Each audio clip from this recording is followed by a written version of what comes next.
6 నెలలైన భారత దాడుల నుంచి కోలుకోలేని పాకిస్తాన్. శాటిలైట్ చిత్రాల ద్వారా వెలుగులోకి వచ్చిన వాస్తవాలు. రావల్పడిలోని నూర్ ఖాన్ ఎయిర్ బేస్లో కొత్త నిర్మాణాలు. జకాబాబాద్ వైమానిక స్థావరంలో కొనసాగుతున్న మరమ్మతులు. ఈ ఏడాది మే నెలలో భారత్ జరిపిన సైనిక దాడుల నుంచి పాకిస్తాన్ ఇంకా పూర్తిగా కోలుకోలేదు.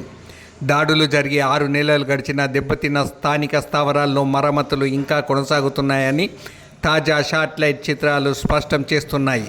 ప్రముఖ ఓపెన్ సోర్స్ ఇంటెలిజెన్స్ నిపుణుడు డెమియన్ సైమన్ తన విశ్లేషణ ద్వారా ఈ వివరాలను వెల్లడించారు.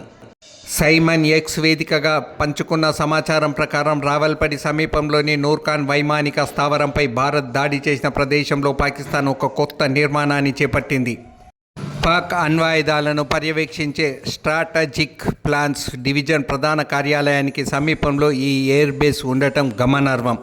అదేవిధంగా సింధులోని జేకాబాబాద్ వైమానిక స్థావరంలో దెబ్బతిన్న హ్యాంగర్కు మరమ్మతులు ఇంకా కొనసాగుతున్నాయి.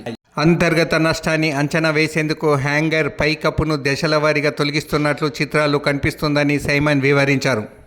ఏప్రిల్లో పాక్ ప్రేరేపిత పహల్గామ్ ఉగ్రదాడికి ప్రతీకారంగా మే నెలలో భారత్ ఆపరేషన్ సింధూర్ పేరుతో పాకిస్తాన్పై దాడులు చేసింది.